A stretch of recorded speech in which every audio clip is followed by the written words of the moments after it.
Hi guys, welcome back to We Are Tottenham TV. This is the post-match fan show after the Bayern Munich 2, Tottenham Hotspur 1 pre-season friendly. I'm here with Luke. How are you doing, mate? Good. Yeah. Happy to jump on and talk to some of our fans. 100%. Just for any of you who are tuning in and didn't watch the game, we went 1-0 down after 3 minutes after a bit of a dodgy mistake in the back line from Vicario and Jed Spence. Then 2-0 down on 55 minutes. Goretzka from a rebound from a Vicario save. And then a Pedro Porro screamer in the second half on 65 minutes. And then after that, despite the fact in the first half Spurs were appalling, we should arguably have lost by about 4 or 5 or been down 4 or 5. We actually played pretty well and could have got an equaliser in that second half. So, you know, something to take home with us. Let's get straight onto the callers, though, guys, because frankly, this studio is hotter than the sun. Arian, I'm with you first, mate. How are you doing? What did you think of that game? You know, I think pretty much the same as everybody. You summed it up pretty well. The first half was shocking. We were not good. We were terrible. We were awful. I was appalled. I was appalled. Was that first 5 minutes especially? Fuck me. I saw that first 5 minutes. I was like, we might finish bottom half. Not seriously, but it was terrible. It was awful. We grew into it a little bit. I think the players who started off especially poor kind of picked it up. I think in that first half, my standouts were probably Kulusevski. I think he played all right in that first half. Porro definitely played well, probably the whole game. Probably the best player on the night. And I think Spence to his credit, I think, again, stepped it up. So I think he was probably my player to watch for this game because he's been performing against QPR, against Vissel Kobe and all these teams. And I was like, can he do it against Bayern? And I think he did. You thought he looked okay in that left back role? I really did. And I think the reason, like you said, that we could have been 4, 5, 6, 7-0 down in that first half, I think it was because of Spence that we weren't. He blocked so many shots. He got in the way of so many efforts. I think he was wonderful. I think he was probably the best player on the night besides Porto. I think our fullbacks are probably the best players. But besides that, in that first half, there was really nothing but lowlights to talk about. We were fucking awful, especially in that midfield area. Gray was not great. Madison was not great. Sarr looked completely out of shape. I don't know what happened with him today. But yeah, that's it. And so how much do you think the kind of change in the second half was down to Bergvall and Basuma coming on? Bergvall, especially Bergvall. Oh my fucking god, this guy should. If this guy doesn't start against Leicester, I'm gonna be furious. We have signed a proper fucking S+ tier. This is the kind of signing you see like at Wharton at Crystal Palace, where they just get this guy and he's suddenly able to do everything. Yeah. Incredible play. And when he bodied whoever that was in our own box, they could let it go out for the goal kick. That's where I was just sold for sure. I was like, this guy is him. This is our guy. This is going to be our franchise player, unless we sell him, which I think hopefully not. Not for 5 years. But that's actually a really good point about that shouldered barge because it showed he actually had a bad touch of that, and it showed his desire to kind of make it right. Yeah, exactly. And I think he is going.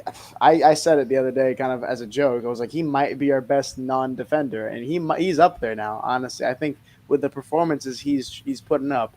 Obviously, I don't think he's quite there yet. You have Sonny, you have obviously a lot of players who are great for us, but he is at 18 years old, he doesn't look phased at all playing against this Bayern Munich side. It is incredible to see it. And I think in the second half he made all the difference. And part of me is kind of glad he missed that goal because I really want his first goal to be a big one.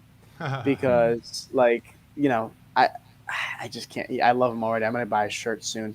This guy, he is going to be our franchise player. I know it. I mean, he's everything. He can do everything. What is there he can't do? Sincerely. No, I agree. And if, as you said, he's going to start against Leicester on the first game, who would you play him alongside in central midfield? I'd probably go Basuma at the moment. Basuma and him. And I'd give Madison a run. I still would. I think he was very poor today, but I think he has earned his marbles as our 10 for now. And also, it's against his former team, isn't it? So that too. So, maybe there's that factor. I would have that as my midfield 3 at the moment. One thing I would like to say about the performance as a whole is something that is not an excuse, and I'll say this way because we were poor. And I'll say this louder. We need signings. We need signings big time, right? But I think one thing that we need, what I'm going to say that is relevant, is we've been in this Seoul heat wave for 2 weeks doing double sessions every single day. Bayern Munich got there 2 days ago. And I think the thing about this performance that was the most uncharacteristic of Tottenham is the fact that we did not press them high at all, relative to them especially. They pressed us. They suffocated us in that first half especially. We did that, but we didn't press them at all. And that's very uncharacteristic of an Ange side that we've come in for the past year. And I think part of that has to do with the fitness. We played 3 days ago as well, and they played 7 days ago or 5 days ago, something like that. They had a couple days of rest, and we've been doing double sessions of this heat wave. So I think something has to be said of the fitness, and I think we saw it. The players did look a little bit leggy to me. It's not an excuse. It's not something to say that the performance wasn't as bad as it was, because it was not a good performance, especially in that first half. There's no excuse for a performance like that. But it's kind of something to pad out the pessimism, because I think some people looked at that and said, oh, Ange isn't going to make it to Christmas. I think that's fucking nonsense. So do I. And can I just ask, Arian, how different do you think the game will be at the Tottenham Hotspur Stadium in a week's time then? I don't think it's going to be that different, honestly. Well, to be fair, I have to know how we're going to train. Are we still going to be doing? Are we going to get rest? I don't know. I don't know that detail, but I don't think it's going to be that different. I think it's going to be. I think the result's going to be different. I think we're going to at least hold out for a draw, in my opinion, because I think especially in the second half we saw a little bit of what this side was better at, and we saw some players that did not need to be near it. In that first half, some players just did not impress in that midfield. I think, for example, Gray. So disappointing for me. They just harried him. They basically sat Thomas Muller on him, didn't they? And didn't give him room to breathe. And I love him. I think he's fantastic. I think he's going to come great for us. But I really think that the pressure that Bayern put on him paid them out big time. And I think if we, give them a little bit of a rest, because they have been working incredibly hard. And Ange said several times he's been squeezing every last drop out of them fitness wise. I think especially if we kind of give a little bit of a rest to these players, it can look pretty different. I don't think it's going to look super different, because also one thing is just Bayern are a quality side. Bayern are an incredible side. They're a world-class team, and we're not necessarily there yet. So I don't think it's going to be a case of, we're going to turn up at the Tottenham Hotspur next week and curb stomp them. I'd love it, but I don't think it's realistic. So I think hopefully we just hold out for maybe a 1-1 or a 2-2. Okay, Arian, mate, thank you so much for calling in. Really appreciate it. Hopefully speak to you. Actually, I'm not doing the Bayern one next week, but maybe you can call in for Ben and Sim, because they should be back from Asia for that. Awesome. Top man. All right, awesome. And as always, come on, you Spurs! Top man, Arian. Thanks a lot, mate. I'm just going to do, before we speak to the next caller, just a few quotes from Big Ange after that game. He said, fair to say the players were showing the effects of us working hard here for 10 days. I think we'll get an enormous benefit from the camp we've just done here. But tonight, perhaps we just paid the price for it.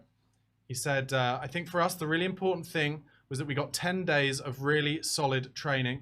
I think the guys will feel the benefits of it when we get back. To train that much in this weather, I know from my time here that it's physically and mentally draining. When we get back, we'll have a 2-week period to freshen them up. Pre-season, it's all about getting prepared for the season. We didn't have destiny, and we haven't had 3 of our back 4 all pre-season. What's important is the 10 days of training. As far as I'm aware, you don't get points for friendly games. Luke, that's about right, isn't it? Yeah. Yeah, we did what we had to do that second half. Much better, as I said. First half poor, second half more optimism. That's the way we need it. Totally. Okay, next up, Alan at Tottenham Logic TV. Alan, can you hear me okay? How are you feeling about that game? Hello, can you hear me all right, yeah? Yes, sound great, mate. Sorry, I'm on my mobile phone, so it's a bit dodgy at the minute. I tried to go on my laptop, didn't have any. Sorry, the screen's going a bit weird. What did you? We can hear you loud and clear though, Alan. So just let us know what did you make of that game? What are your kind of final thoughts? So, let me start in the first half. Bayern were levels above us, energy-wise. It was more energy-wise than anything else, in my opinion.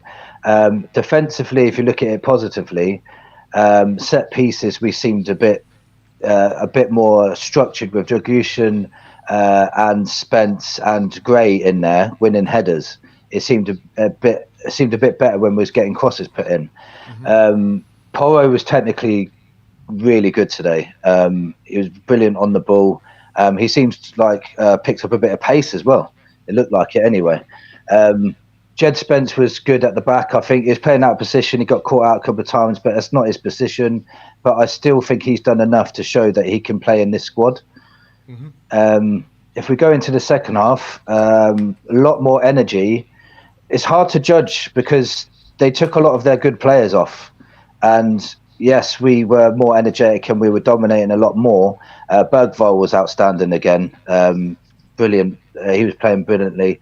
But again, Woody played like that in the first half when their pressure was insane. The pressure on the ball. It just seems to us when we're being pressurized, it seems we seem to crumble a lot. And I've watched a lot of our training sessions, and we focus on pressuring the opponent, and we seem to pass it around in training for well. But when it comes to a game, we seem to give it away a lot.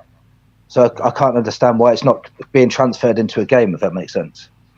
Yeah, but isn't like what you were saying about, or was it you, or maybe it was Arian who was saying about the lack of energy in the first part?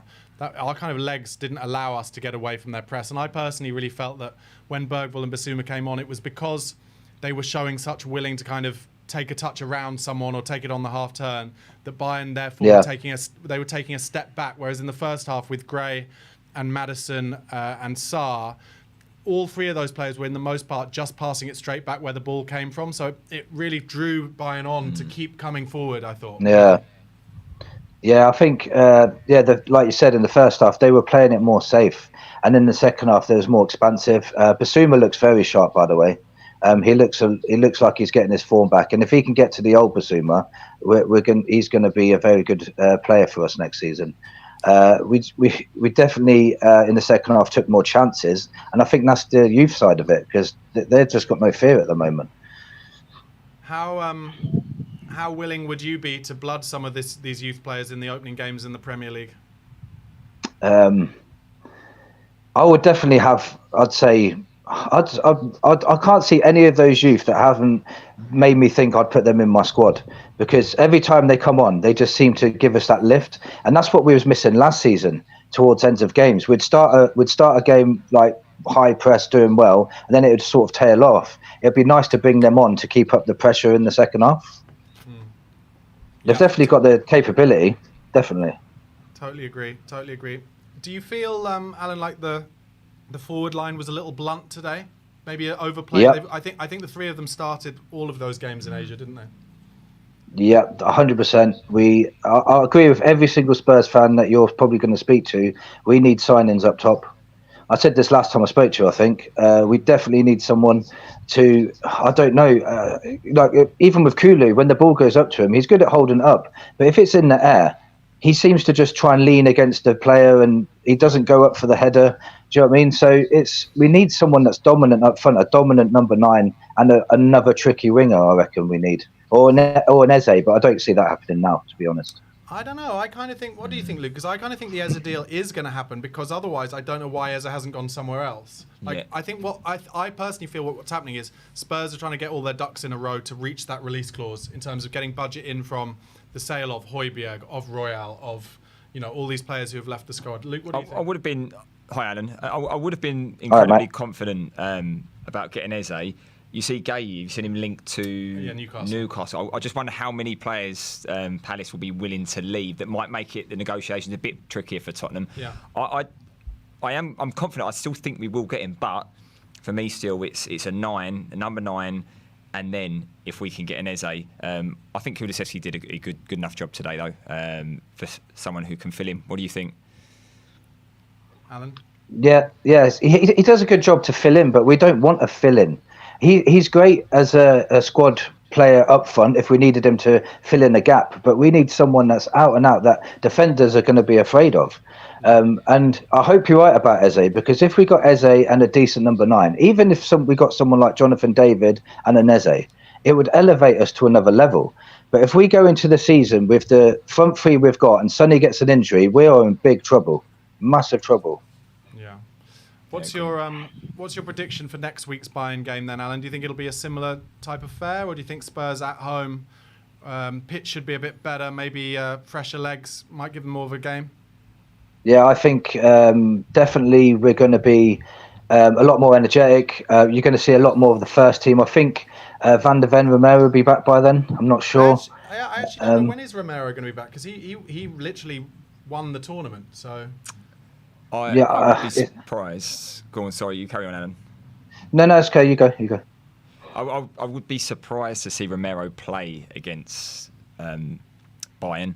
I think with them, with Romero, with Van der Ven, with Udoka, you've got players that he knows what they can do. He knows what they're about. They need to get their sharpness back, of course, but I wouldn't be surprised if they didn't feature that much. And what's Udoka's situation? What's his injury recovery like? He's in training, but he obviously hasn't had any minutes. Same with Richarlison, so it'll be a slow burn, I guess. Alan, mate, thank you so much for calling in. Give us a shout next week after the next Bayern Munich game. Really appreciate it. Thanks, mate. Good to speak to you again. You take care, yeah? Top man, Angie. Bye. Just want to read out a tweet from Billy T. If you don't follow Billy T, make sure you do. He's hilarious. He says, don't want to put too much pressure on the lad, but it already seems like the entire future of our club rests on Bergwall's shoulders. That has got 1.7 thousand likes. I think everybody realizes it's funny because it's true. Next up, Grandpa Brian. How are you, Grandpa? I'm fine, thank you. Top man. Fine. Thank you for calling in. What did you think of that performance today? Well, I didn't expect, because I didn't think that it was anything about winning or losing. It was about looking at the team, seeing who is going to sell, what positions they're going to play, and who is going to buy. And I think that was the logic of the whole day. So it's really interesting watching who he changed, who he started with. Interesting that he played with Emerson again. Yeah. Even though he's up for sale. So I'm wondering if he's having second thoughts about Emerson. I thought Emerson actually had one of his better games. He looked so relaxed, probably because he knows he's leaving, that he almost looked Brazilian, I thought. Yeah, that's why I think maybe he's changing his mind. But I agree with what you've been saying about Bergwall. As soon as he came on, he made a huge difference. And I think it's hard to tell from these games what the team's going to be. And I think he's working that out in his mind. Yeah. I would hope the next game it'll be much more like the team. And we've got so many new guys. I mean, Mickey Roberts Mickey Moore looks really great. Yeah. And I still like Lancashire. Yeah, he looks like he could be a good number 9. Yeah. So there's a lot of things to try out still, and he's in a difficult position. But I'm still excited for the season. I think it's going to be great. Good. I love that positivity. So going into Ange Postecoglou's second season, are you confident, Grandpa, that maybe we'll push on into the top 4 this season, kind of now that we know better the style, exactly what Postecoglou wants, and hopefully, by the end of the window, we'll have couple of signings in as well? Yes, I think what's the name of the guy at Bournemouth that he's looking to buy? Solanke. I think that he would make a huge difference. And I think they should go all out for him, because it also makes up our English contingent. So yeah, I think what's happened though to some extent, that everybody's talked about his system. He talks about it all the time. Yeah. Now everybody knows his system, so they're all prepared for it, and a lot of them are playing it themselves. True. So I think he's got to think the system through and see what he can do to make it be better, and for taking away their expectations. And I think that's about the players he chooses. Yeah, excellent points. And just before I let you go, obviously we're playing Bayern Munich again next Saturday. Do you think at home it'll be more of certainly a better first half than it was today? Yes, I predict 2-0. 2-0. 2-0. There you go. You heard it here first. Grandpa, thank you so much for calling in. Really appreciate it. Speak to you again next time. Yeah. Yes, bye. See you later. 2-0 prediction there from Grandpa. Very impressive. I just want to... so Harry Brooks, at @hbrooks_coach, really good tactical tweeter. He's just tweeted this: the third man runs and combination play from the Spurs youngsters in this second half has been superb, and Basuma's press resistance has given a foundation for those players to be higher up the pitch. Yeah. we've talked about the fearlessness of the young players when they come on, and obviously, Bergvall kind of leading that.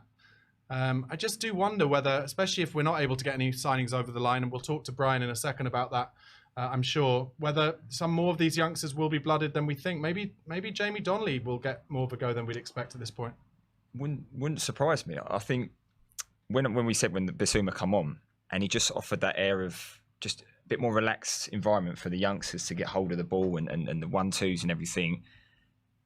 And going into before pre-season, if you'd have asked me how many youngsters you think we're going to blood next season, I'd have said hardly any. But now, after seeing that and how they link up so well, I wouldn't be surprised if they're making up the best part of the subs bench.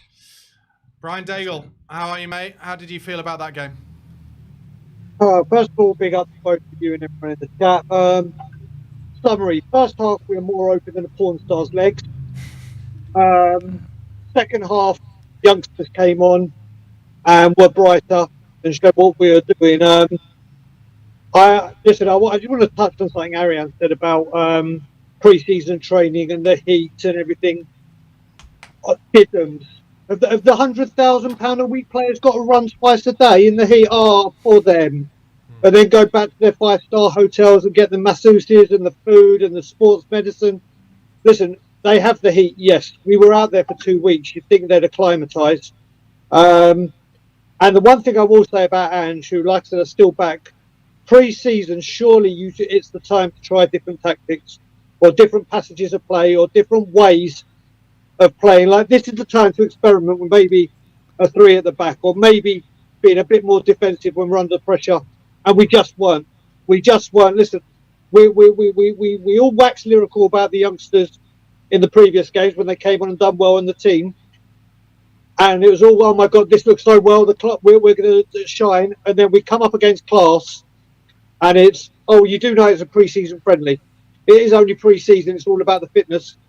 The way we change it to suit our narrative is a bit ridiculous. I do understand that it is mainly to get the fitness, but it's so much more than fitness right now. 2 weeks away from the season, taking Richarlison out there when he's not fit, when he could have been training at home and rehabilitating.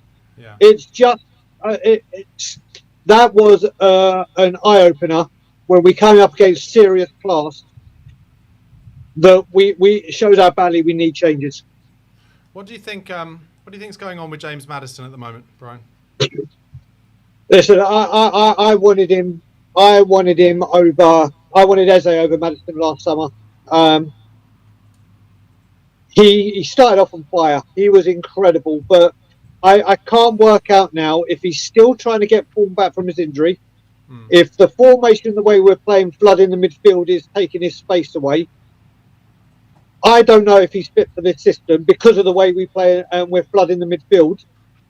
But it's not looking good for him, is it? I have been really, apart from his build up to the Hearts goal in the opening pre-season that we got to see, I think he's way off the pace. What about you guys? Yeah, well, Luke, I was going to ask, what do you think about Maddis? Well, Brian, would you start him against Leicester? I really wouldn't. I put a poll out, Luke, saying, would you start him over Maddison on Twitter? Overwhelmingly, Bergvall is ahead of him, but a few people are saying actually Bergvall plays in the number 8 or is his best position, so they're playing both. But I really don't know. I mean, Maddison, hopefully when we play next week against Bayern Munich, or is it next week or the week? Yeah, it's next week, isn't it? Next week, yeah. Hopefully being back home a week, whatever, he'll have a better performance. But I think there's a lot of players at the moment that have got a question mark over their heads as we go into this season, from what we're seeing. And Brian, sorry, I know you mentioned about the attempting the 3 at the back, perhaps trying to change something up because it's pre-season. Yep. Do you think perhaps this wouldn't be likely to happen because Romero is away, Van der Ven's is away? Do you think that plays a role in us not being able to really? Do you know what, Luke? Where I was going with that, back 3, I just don't think he's going to experiment anyway. But it was just something. But what I would really wanted him to see, and what I said last season as well, is when we're under the cosh, just drop back for 5-10 minutes, absorb the pressure, get a hold of the game, and then go back to what you're doing.